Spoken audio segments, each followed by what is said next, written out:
नमस्कार. Share market Marathi या YouTube चॅनलवर आपल्या सर्वांचं हार्दिक स्वागत. आजच्या व्हिडिओमध्ये आपण Nifty, bank Nifty, Fin Nifty व निफ्टी मिड कॅप सिलेक्ट या चारही इंडेक्समध्ये वीकली आणि डेली टाइम फ्रेममध्ये विश्लेषण करणार आहोत. या विश्लेषणामुळे आपल्याला ह्या चार इंडेक्स सोबतच ओव्हरऑल मार्केटमध्ये येणाऱ्या काळात कशा प्रकारे मूवमेंट होऊ शकते, कुठे सपोर्ट घेतला जाऊ शकतो, कुठे रेजिस्टन्स फेस करायला लागू शकतो, चालू असलेला ट्रेंड असाच चालू राहिला तर आपल्याला कोणती टार्गेट्स बघायला मिळू शकतात, त्याचसोबत जर रिव्हर्सल येणार असेल तर कोणत्या लेवलपासून येऊ शकतं, अशा अनेक गोष्टींची अतिशय विस्तृत अशी चर्चा आजच्या या व्हिडिओमध्ये आपण करणार आहोत. त्यामुळे आजचा व्हिडिओ अतिशय महत्त्वाचा आहे आणि आपण सर्वांनी तो शेवटपर्यंत अजिबात स्किप न करता पूर्ण बघावा. मात्र या विश्लेषणाला सुरुवात करण्यापूर्वी आपल्या सर्वांना एक नम्र सूचना आहे, ती म्हणजे या व्हिडिओच्या डिस्क्रिप्शनमध्ये आपण शेअर मार्केट मराठीच्या व्हॉट्सअप, टेलिग्राम आणि फेसबुक ग्रुपच्या लिंक दिलेल्या आहेत.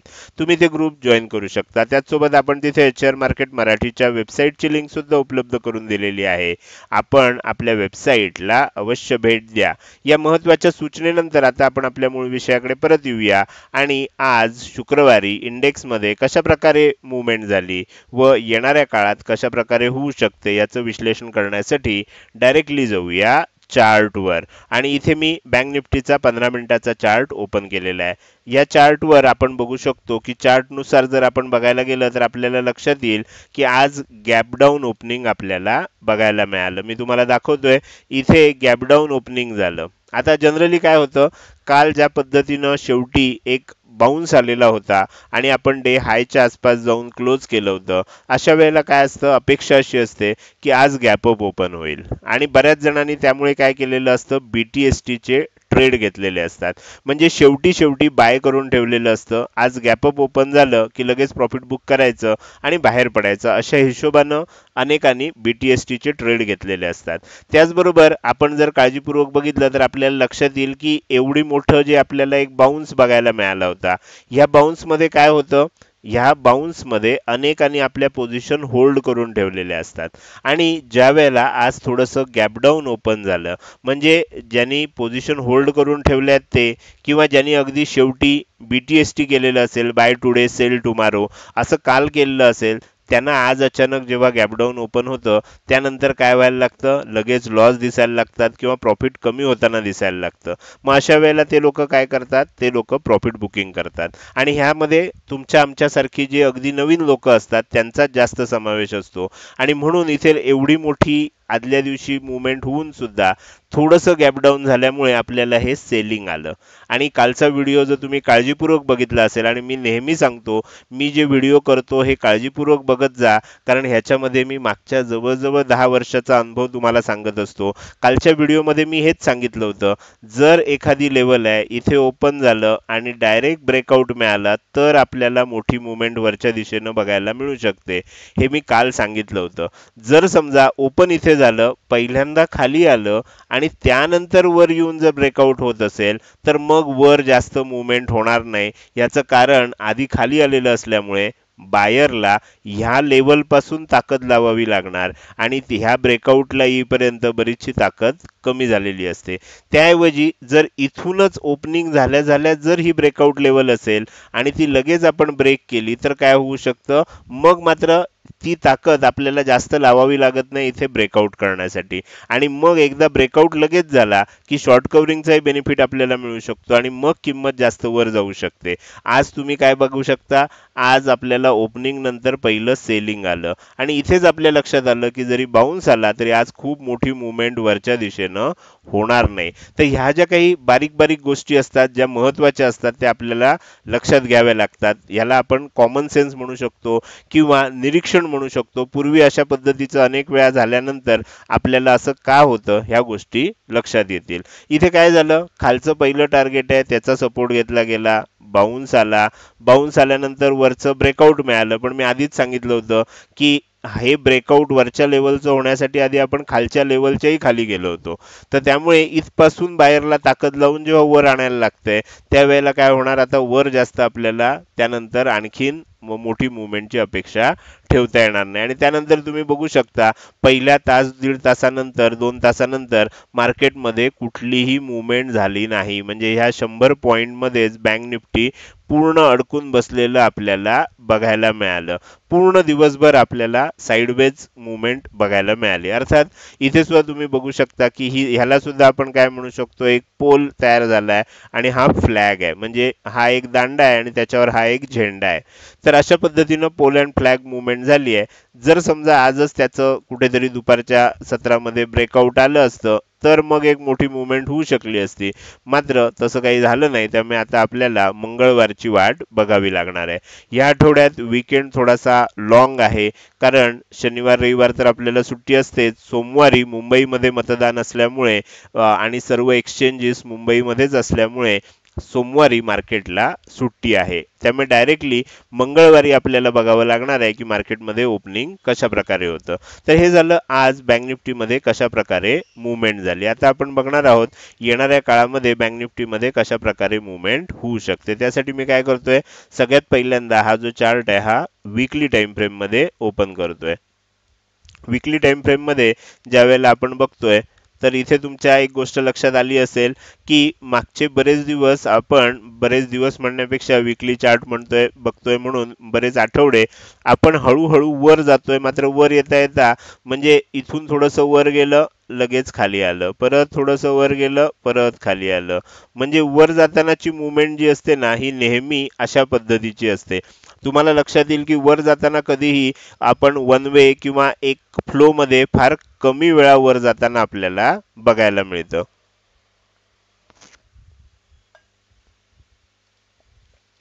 तर इथे सुद्धा आपल्याला त्याच पद्धतीची मूवमेंट बघायला मिळते. पुन्हा इथे वर गेलो, पुन्हा खाली आलो, आता परत वर चाललोय. तर त्याच्यामुळे आपल्याला लक्षात येईल की एक फ्लो मध्ये स्टेप बाय स्टेप आपल्याला किंमत वर सरकताना दिसतेय. आणि अशा प्रकारे आपण जर इथे खालच्या बाजूनं एक ट्रेंड लाईन काढली तर आपल्याला लक्षात येऊ शकेल की ह्या ट्रेंड लाईनचा सपोर्ट घेत घेत bank Nifty weekly time frame मध्ये आपल्याला वर जाताना दिसते. आता इथे एक गोष्ट लक्षात दुसरी ठेवायची आहे की इथे ही एक लेवल मी तुम्हाला आता काढून दाखवतोय. ह्या लेवलला फार महत्व आहे. आता वर जात असताना जोपर्यंत ही लेवल जी आहे ही ब्रेक होऊन आपण वर टिकत नाही तोपर्यंत आपल्याला काय होणार, थोडंसं आणखीन त्रास होऊ शकतो वर जायला. मात्र आता निवडणुकीचे निकाल लागू शकतात ह्या कालावधीमध्ये, कारण आपण हे वीकली बघतोय. पुढच्या 3-4 आठवड्यामध्ये आपल्याला महिन्याभरामध्ये आपल्याला रिझल्ट लागणार आहेत आणि नवीन सरकार स्थापन होणार आहे भारतात. तर त्याच्यामुळे काय होईल, आपल्याला इथे एक व्होलेटाईल मूवमेंट बघायला मिळू शकते. एकदा वर जाईल निकालानंतर, निकाल कसाही लागला तर त्याचा एक हे म्हणून मार्केट वर जाईल, त्यानंतर पुन्हा एकदा प्रॉफिट बुकिंग बघायला मिळू शकतं. अशा पद्धतीची व्होलॅटिलिटी आता आपल्याला मार्केटमध्ये बघायला मिळू शकते. तर ही गोष्ट आपल्याला लक्षात ठेवायची. आता हे आपल्याला झालं एक जनरल प्राइस ऍक्शन कशा पद्धतीनं असते.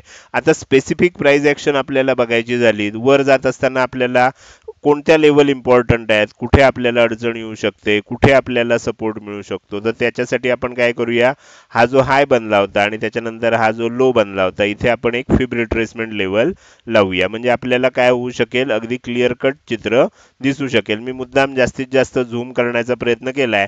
आपल्या लक्षात येईल की आज ह्या आठवड्यामध्ये आपल्याला जी तेजी झाली ती बरोबर ह्या लेवलला येऊन का थांबली. तर इथे आपल्याला लक्षात येईल 38.2% ची लेवल होती. म्हणजे आपण बघू शकतो की हा एक टॉप बनलेला होता बँक निफ्टीमध्ये जवळजवळ 50,000च्या आसपासचा, 49,974चा. त्यानंतर आपल्याला मार्केटमध्ये सेलिंग आलं आणि ह्या आठवड्यात आपल्याला एक बॉटम बनला होता जवळजवळ 46,983, म्हणजे 47,000च्या आसपास. म्हणजे 50,000 ते 47,000 3,000 पॉईंटचं सेलिंग झालेलं होतं आणि त्याच्यानंतर बाउन्स येतोय. बाउन्स येत असताना आपल्याला ह्या ठिकाणी येऊनच का थांबलं किंवा ह्या ठिकाणी रेजिस्टन्स का घेतला, तर इथे 38.2% ची रेजिस्टन्स लेवल आहे. पुढच्या आठवड्यात समजा ही लेवल, आता ती लेवल कुठे आहे तर 48,125 च्या आसपास आहे. 48,125 च्या वर जर समजा पुढच्या आठवड्यात ब्रेकआउट आला आणि वर टिकायला लागलं तर आपल्याला सगळ्यात महत्वाचा रेजिस्टन्स येणार आहे, तो म्हणजे ही लेवल आहे. ही लेवल कोणती आहे, 50% ची लेवल आहे. आणि त्याच्यावर मी तुम्हाला सांगितली आहे प्राइस ऍक्शन नुसार येणारी ही पण एक लेवल आहे. म्हणजे हा एरिया जो आहे हा आपल्यासाठी काय असणार आहे, एक रेजिस्टन्स एरिया असणार आहे. तर कोणता एरिया आहे तर 50% लेवल कुठे आहे 48,480च्या आसपास आहे. 48,480 म्हणजे आपण असं समजूया की 48,500 आणि ही वरची लेवल आहे ही 636 आहे. म्हणजे आपण असं समजूया की 48,500 आणि 48,600 अशा दोन लेवलच्या मध्ये आपल्याला रेझिस्टन्स आहे आणि हा रेझिस्टन्स जोपर्यंत ब्रेक होत नाही तोपर्यंत मार्केटमध्ये आपल्याला बँक निफ्टी आणखीन वर जाताना अवघड दिसते. पण हे झालं नॉर्मल मार्केट कंडिशन. आता ह्या कालावधीमध्ये येणाऱ्या 2-3 आठवड्यामध्ये आपल्याला माहिती आहे की लोकसभेचे निकाल लागणार आहेत. तर त्यामुळे काय होऊ शकतं अशा कालावधीमध्ये आपल्याला ह्या लेवल सहज ब्रेक देखील होऊ शकतात आणि एक मोठी मुवमेंट वरच्या दिशेनं बघायला मिळू शकते. अर्थात निकालानंतर एकदा प्रॉफिट बुकिंग येणार आहे हे अगदी आपल्याला काय म्हणता येईल ते कधी येईल काय येईल ते आपण नाही सांगू शकत. पण निकालानंतर काही दिवसातच कधी कधी कधी काय होतं निकालाच्या दुसऱ्या दिवशीच प्रॉफिट बुकिंग येतं, कधी कधी 2 दिवसानंतर येतं. ह्या गोष्टी ज्या आहेत त्या आपल्याला येणाऱ्या काळात लक्षात येतील. पण त्याच्या आधी एक रॅली होण्याची शक्यता आहे आणि त्याची सुरुवात आपल्याला या आठवड्यात झालेली बघायला मिळते. अर्थात मार्केटमध्ये काही सांगता येत नाही. त्यामुळे जर समजा असं नाही झालं रॅली नाही आली आणि ह्या 50%ची लेवल ब्रेक झाली नाही तर पुढच्या आठवड्यात काय होऊ शकतं थोडंसं वर जाऊ शकतं ह्या लेवलपर्यंत आणि इथून काय होऊ शकतं एकदा प्रॉफिट बुकिंग सुद्धा येऊ शकतं. तर ही गोष्ट आपल्याला लक्षात ठेवायची आहे. 50%ची जी लेवल आहे 48,500 48,600 ह्या ठिकाणी आपल्याला कशा पद्धतीनं मार्केट रिस्पॉन्ड करत आहे हे बघणं इंटरेस्टिंग असणार आहे. इथे प्राइस ऍक्शन काय होतीये इथनं जर प्रॉफिट बुकिंग यायला लागलं तर पुन्हा आपण खाली येऊ शकतो आणि पुन्हा एकदा आपल्याला ही जी लेवल आहे ही लेवल म्हणजे 38.2%ची लेवल 48,125च्या आसपास ही सपोर्ट म्हणून काम करू शकते. तर आपल्याला कोणत्या लेवल इम्पॉर्टंट आहेत रिव्हर्सल यायचं झालं तर कुठनं येऊ शकतं, आपल्याला असं चालू राहिलं तर आपण कुठे जाऊ शकतो, या दोन लेवल मोडल्या तर आपल्याला ही लेवल आहे 61.8%ची जी आहे 48,832ची, त्यानंतर वर आहे 78.6%ची. अशा करत करत मग आपल्याला अगदी 50,000ची शेवटचं टार्गेट आहे. तर ह्या वर जात असतानाच्या लेवल आहेत. खाली येत असताना आपल्याला ही 38.2%ची लेवल आहे. त्याच्या खाली आलं तर 23.6%ची ही लेवल आहे 47,690ची. तर अशा पद्धतीनं आपल्याला खाली येतानाच्या लेवल देखील लक्षात ठेवायच्या आहेत. म्हणजे आता काय होऊ शकतं एक तर पहिलं दिसतोय त्यानुसार फ्लो मध्ये आपण 50% लेवलच्या दिशेनं जाऊ शकतोय. इथे काय होतंय ह्याच्यावर पुढचं सर्व गोष्टी अवलंबून आहेत. कधी कधी काय होतं डायरेक्टली ब्रेकआउट न येता खाली येतं, इथे सपोर्ट घेऊ शकतं आणि मग पुन्हा जाताना आपल्याला इथनं ब्रेकआउट घेताना बघायला मिळू शकतं. अशा पद्धतीनं सुद्धा प्राइस ऍक्शन होऊ शकते. तर आपल्याला विकली टाइम फ्रेम मध्ये ह्या सर्व गोष्टी मी अतिशय विस्तारानं दाखवण्याचा प्रयत्न केला. आता आपण काय करूया थोडंसं पुढे जाऊया आणि बँक निफ्टीचा चार्ट आहे हा डेली टाइम फ्रेम मध्ये ओपन करूया. डेली टाइम फ्रेम मध्ये आपण बघताना आपल्या लक्षात आलं असेल की एक सेलिंग कंटिन्यू झालं आणि हे जेव्हा सेलिंग होत होतं तेव्हाच डेली टाइम फ्रेम मध्ये मी सांगितलं होतं की इथे 6-7 कॅन्डल तयार झाल्यात रेडच्या. आता एखादी ग्रीन कॅन्डल येणं अपेक्षित आहे कारण एवढं कंटिन्युअस सेलिंग झाल्यानंतर थोडा तरी बाउन्स येतोच. कारण ज्या लोकांनी सुरुवातीपासून सेलिंग केलेलं असतं ते लोक कुठेतरी आल्यानंतर प्रॉफिट बुक करणारच असतात, शॉर्ट कव्हर करणारच असतात आणि मग एकदा शॉर्ट कव्हरिंग व्हायला लागलं की मग लोक आणखीन थोडं थोडं वर नेण्याचा प्रयत्न करतात. वरची लोक पहिलं शॉर्ट कव्हर करतात, खालची लोक हळूहळू शॉर्ट कव्हर करतात आणि असं करत करत आपल्याला एक रिव्हर्सल बघायला मिळतं. ते रिव्हर्सल आपण इथे बघतोय. आता ज्या वेळेला 50%ची लेवल जी आहे ही ब्रेक होईल त्यानंतरच मग आपल्याला पुढच्या सर्व गोष्टींचा विचार करायचा आहे. अर्थात आपण जर बघितलं तर काल आपल्याला काय दिसलं होतं एक इथे बघितलं तर ड्रॅगन फ्लाय डोजी कॅन्डल तयार झालेली होती. ड्रॅगन फ्लाय नावाची एक माशी असते तर त्या माशीसारखी ही कॅन्डल दिसते, ती उडताना कशा पद्धतीनं दिसते तशी दिसते म्हणून याला ड्रॅगन फ्लाय डोजी असं म्हणतात. तर ह्या ड्रॅगन फ्लाय डोजी नंतर ही पॉज कॅन्डल आहे, पॉझिटिव्ह कॅन्डल आहे आणि म्हणून आज आपल्याला गॅपडाऊन ओपनिंग नंतर सुद्धा तेजी होताना इथे बघायला मिळालं.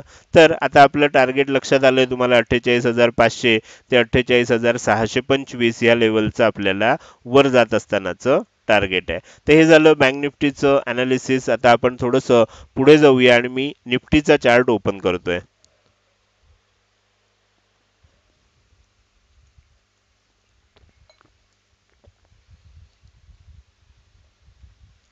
ओके, तर निफ्टीमध्ये आज काय झालं ते आधी समजून घेऊया. पहिल्या 15 मिनिटाच्या टाइम फ्रेम मध्ये निफ्टीचा चार्ट सुद्धा समजून घेऊया. निफ्टीमध्ये काय झालं बघा, निफ्टीमध्ये थोडंसं आपल्याला जास्त हे दिसलं की ओपनिंग आपल्याला इथे निफ्टीमध्ये बघितलं तर थोडंसं गॅप अप झालेलं दिसलं. ओपनिंग नंतर काय झालं, इथे सुद्धा सेलिंग झालं आणि आपण जी सेंटर लेवल काढलेली होती या सेंटर लेवलच्या आसपास सपोर्ट घेतला गेला आणि एक बाउन्स आला. बाउन्स येताना सुद्धा आपल्याला त्याच पद्धतीनं बाउन्स आला. वरची लेवल ब्रेक झाली पण एकदा खाली आलं आणि मग वर जायचं म्हटलं की मग काय होतं, त्याच्यामध्ये दमछाक होते आणि त्यामुळे काय झालं की आपल्याला इथून वर गेल्यानंतर फार मोठा टप्पा वरच्या दिशेनं गाठता आला नाही. पण लॉंग विकेंड असला तरी सुद्धा खूप मोठं सेलिंग सुद्धा आलं नाही. हे सुद्धा आपल्याला काय सांगतंय, मार्केट वरच्या दिशेनं जाण्याचीच तयारी करतंय असं आपल्याला सांगतंय. अर्थात हे संकेत असतात, दरवेळेला मार्केट संकेतनुसार चालतंच असं नाही. पण ज्या पद्धतीनं हे साईडवेज झालंय आणि वरच्या दिशेला साईडवेज झालंय, सेलिंग शुक्रवारी किंवा लॉंग विकेंड असेल तर लोक जनरली पोझिशन होल्ड करत नाहीत, सेल करतात आणि त्यामुळे काय होतं, मार्केट थोडंसं खाली येऊ शकतं. पण आज ते आपल्याला खाली येताना बघायला मिळालं नाहीये. तर त्यामुळे थोडंसं आपल्याला वरच्या दिशेनं जाण्याची शक्यता जास्त वाटते. तर हे झालं आज दिवसभरामध्ये निफ्टीमध्ये कशा प्रकारे मूवमेंट झाली. आता आपण थोडंसं डिटेलमध्ये बघणार आहोत की निफ्टीचा चार्ट वीकली टाइम फ्रेम मध्ये कसा दिसतोय. आता तुम्ही जर बघितलं तर इथे वीकली टाइम फ्रेम मध्ये आपल्याला लक्षात येईल, इथे जर तुम्हाला अगदी काळजीपूर्वक बघायचं म्हटलं तर ह्या दोन कॅन्डल बघितल्यावर तुमच्या लक्षात येईल की जवळजवळ ट्विझर बॉटम सारखा पॅटर्न तयार झालेला आहे. म्हणजे एका आठवड्यात सेलिंग झालं, जवळजवळ तेवढंच बाईंग आपल्याला पुढच्या आठवड्यात बघायला मिळालं. तर त्याला ट्विझर बॉटम म्हणतात.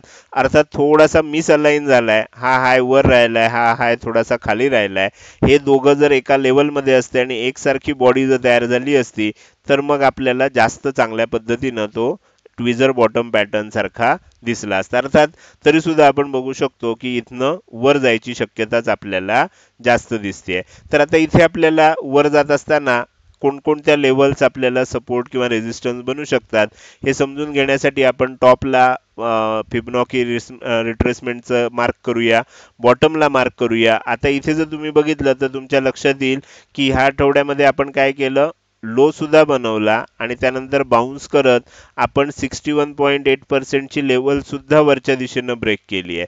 आता आपल्याला आणखीन एक महत्वाची लेवल जी आहे त्या लेवलचा विचार इथे करायचा आहे. ती लेवल आहे आपल्याला साधारण ही मागच्या आठवड्यात सुद्धा लेवल आपण बघितलेली होती. आता ह्या लेवलच्या आसपास रेजिस्टन्स घेतला गेलाय, कारण ह्या लेवलच्या वर बघा जास्त टिकत नाहीये मार्केट. वीकली टाइम फ्रेम मध्ये ही जी लेवल आहे ही कोणती लेवल आहे, 22,525 ची लेवल आहे. 22,525 च्या लेवलच्या वर तुम्ही चेक करू शकता बघा, इथे रेजिस्टन्स आहे, इथे रेजिस्टन्स आहे. इथे काय झालं, वर ओपन झालं, वर जायचा प्रयत्न झाला, ह्या लेवलच्या खाली येऊन क्लोजिंग आलं. म्हणजे ह्या लेवलच्या वर टिकत नाही, 22,525 च्या वर टिकत नाही. इथे बघा, इथे रेजिस्टन्स, इथे बघा वर ओपन झालं, खाली आलं. म्हणजे 22,525 च्या वर आपल्याला एक क्लोजिंग येणं आवश्यक आहे एखाद्या कॅन्डलचं, आणि मग त्याचा हाय जर नेक्स्ट कॅन्डलनं मोडला तर मग एक आणखीन तेजी आपल्याला बघायला मिळू शकते. आणि मग आपण कुठपर्यंत जाऊ शकतो तर 22,800 पर्यंत वगैरे आपल्याला टार्गेट इथे आता दिसतंय. तर अशा पद्धतीनं आपल्याला हा वीकली टाइम फ्रेम आहे. जर समजा आता इथे काय होणार असेल, थोडंसं प्रॉफिट बुकिंग येणार असेल तर आपल्याला खाली येत असताना ही 61.8% ची लेवल आहे 22,425 च्या जवळची, आणि ही 50% ची लेवल आहे, ही आहे 22,300 च्या जवळची. तर ह्या दोन लेवल आपल्याला काय म्हणून काम करतील, सपोर्ट म्हणून काम करणार आहे. तर त्याच्यामुळे ह्या दोन लेवल सपोर्ट म्हणून काम करू शकतात. त्यामुळे इथून जर प्रॉफिट बुकिंग येणार असेल तर आपल्याला जास्तीत जास्त 22,300 पर्यंत खाली येऊ शकतं आणि पुन्हा एकदा मग आपण इथून वर जाऊ शकतो. मात्र ज्या पद्धतीनं इथे प्राइस ऍक्शन दिसतेय, आपल्याला असं वाटतंय की येणाऱ्या आठवड्यामध्ये आपण इथून वरच्या दिशेनंच मुवमेंट करू शकतोय. मग वर जायचं असेल तर 22,525 आहे, त्याच्यावर गेलं की 22,585 ची लेवल आहे आणि सगळ्यात वर 22,800 चं टार्गेट आपल्याला दिसतंय. खाली येतानाच्या लेवल सुद्धा सांगितल्यात, वर जातानाच्या लेवल सुद्धा तुम्हाला इथे बघायला मिळतात. आणि ह्या लेवल आपण कशाच्या साहाय्यानं काढल्यात, फिब रिट्रेसमेंट टूल ह्याच्या साहाय्यानं आपण ह्या लेवल काढलेल्या आहेत. तर हे झालं वीकली टाइम फ्रेम मधलं विश्लेषण. आता आपण डेली टाइम फ्रेम मध्ये येऊया. डेली टाइम फ्रेम मध्ये जर तुम्ही बघितलं, थोडंसं आपण हे लेवल्स जे आहेत फिब रिट्रेसमेंट या काढून टाकूया. तर इथे तुम्हाला काय लक्षात येईल, एक आपल्याला असं लक्षात येईल की इथे आपण एकदम सेलिंग आलं होतं, नंतर आता एकदम हळूहळू हळू व्होलेटाईल होतंय, पण आपण वर जातोय आणि त्यामुळे इंडिया विक्स सुद्धा आपल्याला सध्या वाढलेला बघायला मिळतोय. आता अशा परिस्थितीमध्ये काय झालंय की इथे 2-3 कॅन्डल नंतर एक रेड कॅन्डल बनते, अजून एखाद दुसऱ्या कॅन्डल नंतर मग थोडंसं प्रॉफिट बुकिंग येऊ शकतं. सध्या तरी आपल्याला पूर्ण हा दिसताना प्रत्येक वेळेला जर बघितलं तर इथे सोडल्यास आपल्याला प्रत्येक वेळेला मागच्या कॅन्डलनं पुढच्या म्हणजे पुढच्या कॅन्डलनं मागच्या कॅन्डलचा हाय ब्रेक केलेला आहे. तुम्ही जर बघितलं तर तुम्हाला लक्षात येईल म्हणजे आज सुद्धा आपण कालचा हाय ब्रेक केलाय. हळूहळू हळूहळू आपण वरच्या दिशेनं वाटचाल करतोच आहे. तर हे झालं निफ्टीचं डेली टाइम फ्रेम मधलं विश्लेषण. आता आपण काय करूया, पुढे जाऊया आणि पुढचा जो इंडेक्स आहे त्या इंडेक्सचा चार्ट बघायला सुरुवात करूया. आता आपण उघडलाय तो आहे फिन निफ्टी. फिन निफ्टीमध्ये 15 मिनिटाच्या टाइम फ्रेम मध्ये चेक करूया आपल्याला कशा पद्धतीनं मुवमेंट झालेली बघायला मिळते. तर झूम लेवल थोड्या ऍडजस्ट केल्या की आपल्याला व्यवस्थित दिसू शकेल. इथे सुद्धा आपल्याला बँक निफ्टी प्रमाणेच झालं, थोडंसं गॅप डाऊन ओपनिंग झालं, सेलिंग झालं. मात्र हे सेलिंग पहिल्या टार्गेट पर्यंत पोहोचू शकलं नाही, दोघांच्या मधोमधच सपोर्ट घेतला, बाउन्स आला. मात्र इथून पुढचं सगळं जर स्क्रिप्ट बघितलं तर तुम्हाला निफ्टी आणि बँक निफ्टी समजा बँक निफ्टी आणि फिन निफ्टी सारखंच झालेलं दिसतंय. पहिलं वरच्या बाजूचं टार्गेट आणि आपली वरची इम्पॉर्टंट लेवल ह्या दोघांमध्येच आपल्याला फिन निफ्टी पूर्ण दिवस अडकून पडलेलं बघायला मिळालं. पहिलं तास सव्वा तास फक्त थोडंसं व्होलेटाईल झालं, त्यानंतर आपल्याला साईडवेज झालेलं बघायला मिळतंय. आता आपण काय करूया, हे सर्व काढून टाकूया आणि फिन निफ्टीचा चार्ट सुद्धा वीकली आणि डेली टाइम फ्रेम मध्ये चेक करूया. इथे सुद्धा जर तुम्ही बघितलं तर तुम्हाला इथे सुद्धा लेवल काढायचे असतील तर आपल्याला काय करावं लागेल, इथे आपल्याला सगळ्यात महत्त्वाची प्राइस ॲक्शनची लेवल आहे ती ही लेवल आहे, ह्याच्यावर आपल्याला जाणं आवश्यक आहे. ही झाली प्राइस ॲक्शनची लेवल. ती कशी काढायची तुम्हाला आपण मागचे 2-3 आठवडे बघतोच आहे. त्याबरोबर फिब रिट्रेसमेंट लेवलनं आपण कशा लेवल काढू शकतो ते सुद्धा आता तुमच्या लक्षात आलेलं आहे.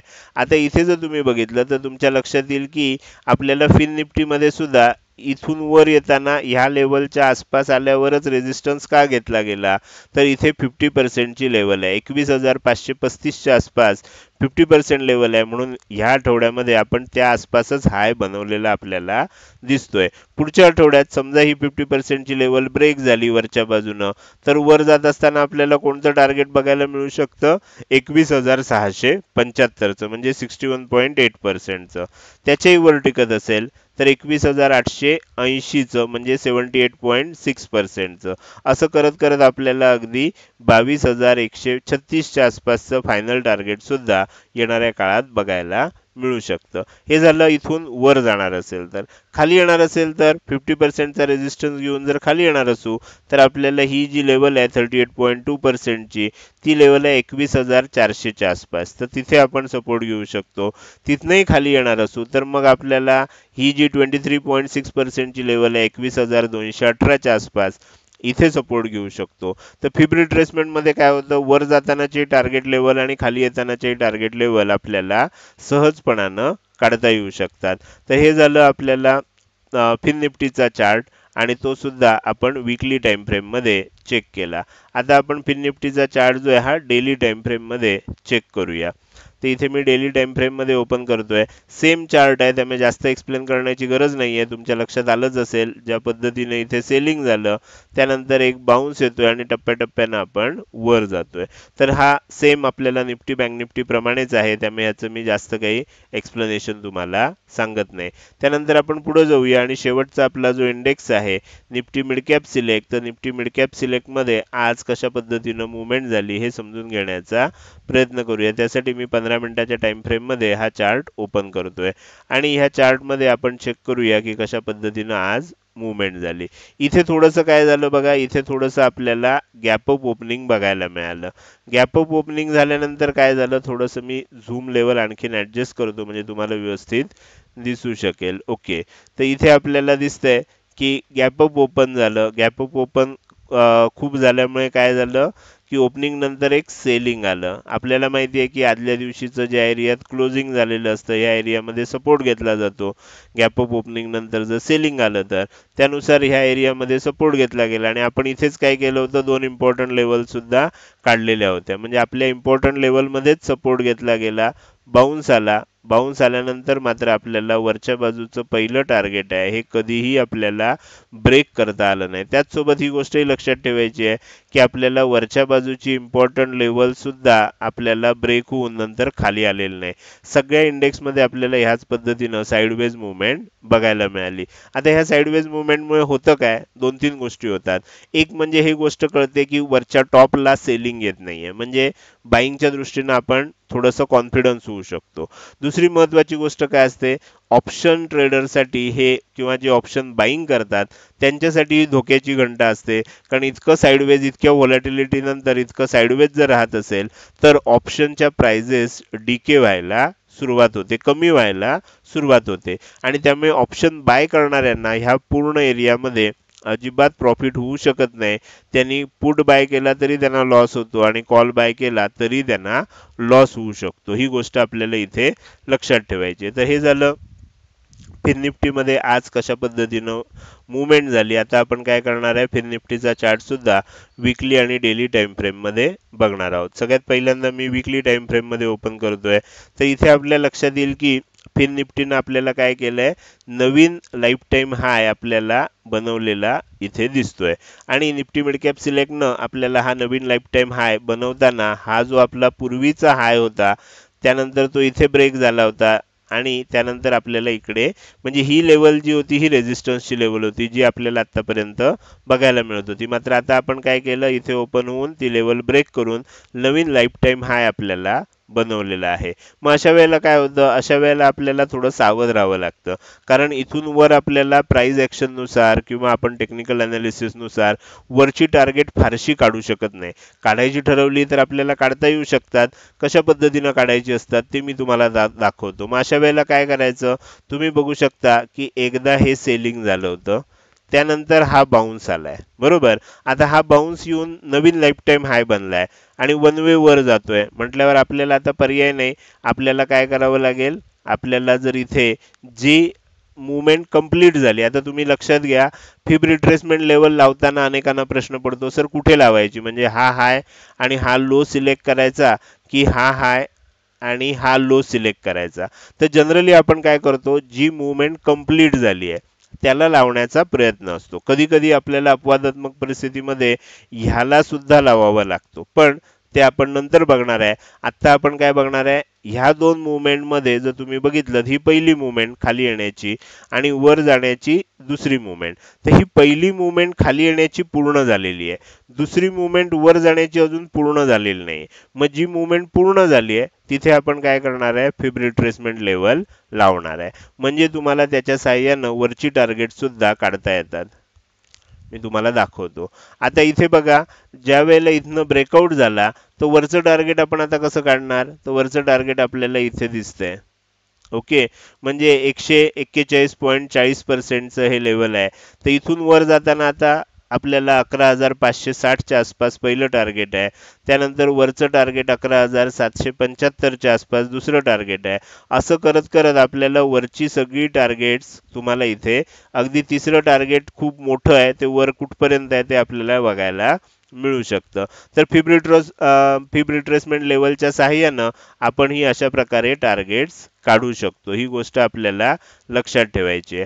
तर आता आपण काय करूया, हे झालं वीकली टाइम फ्रेम मध्ये आणि मी इथे फिब रिट्रेसमेंट कशा पद्धतीनं वापरायची असते हे सांगण्याचा प्रयत्न केला. आता आपण पुढे जाऊया, डेली टाइम फ्रेम मध्ये चेक करूया आपल्याला हा चार्ट काय सांगायचा प्रयत्न करतो. डेली टाइम फ्रेम मध्ये आपल्याला काय लक्षात येईल की ब्रेकआउट पूर्वीच झालेला होता. तुम्ही इथे बघितलं तर ब्रेकआउट इथेच झालेला होता. या ठिकाणी आपल्याला ब्रेकआउट झालेला दिसतोय. त्यानंतर आपण स्टेडीली वरच चाललेलो आहोत. आता काय होऊ शकतं, जोपर्यंत आदल्या दिवशीचा लो ब्रेक होत नाही, तुम्ही बघा हा आदल्या दिवशीचा लो आहे, दुसऱ्या दिवशी ब्रेक झाला नाही, वर बनला. इथे वर बनला, आणखीन वर, आणखीन वर. आदल्या दिवशीचा जोपर्यंत लो ब्रेक होत नाही तोपर्यंत आपल्याला लक्षात ठेवायचं आहे की मार्केटमध्ये तेजी कंटिन्यू राहणार आहे. एक वेळ अशी येणार आदल्या दिवशीचा लो ब्रेक होणार, त्या दिवशी सावध व्हायचं आहे आपल्याला. तर ह्या पद्धतीनं तेजी करताना सुद्धा आपण काय करू शकतो, स्टॉप लॉस आपला वर वर वर सरकवत नेऊ शकतो. कुणीतरी इथे कुठेतरी बाय केलं असेल, त्यांचा स्टॉप लॉस आजच्या दिवसाच्या लोच्या थोडासा खाली पाहिजे. जर आजचा लो येणाऱ्या काळात तुटला तर थोडंसं सेलिंग पुन्हा कंटिन्यू होऊ शकतं, हे आपल्याला लक्षात येईल. तर हे झालं निफ्टी मिड कॅप सिलेक्ट या इंडेक्समध्ये वीकली आणि डेली टाइम फ्रेम मधलं विश्लेषण. या पद्धतीने आपण काय केलं, चारही इंडेक्समध्ये वीकली आणि डेली टाइम फ्रेम मध्ये हे विश्लेषण केलं. हे विश्लेषण तुम्हाला कसं वाटलं?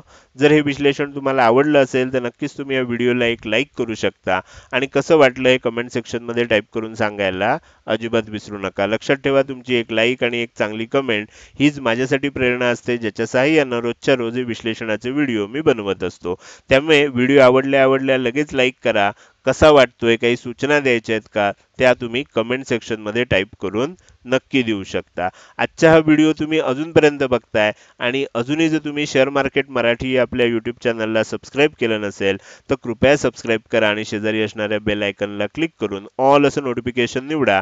म्हणजे इथून पुढे रोजच्या रोज येणारे हे विश्लेषणाचे व्हिडिओ मी अपलोड केल्या तुम्हाला विनाविलंब बघता येतील. आजच्या व्हिडिओमध्ये मी इथेच आपली रजा घेतोय. धन्यवाद.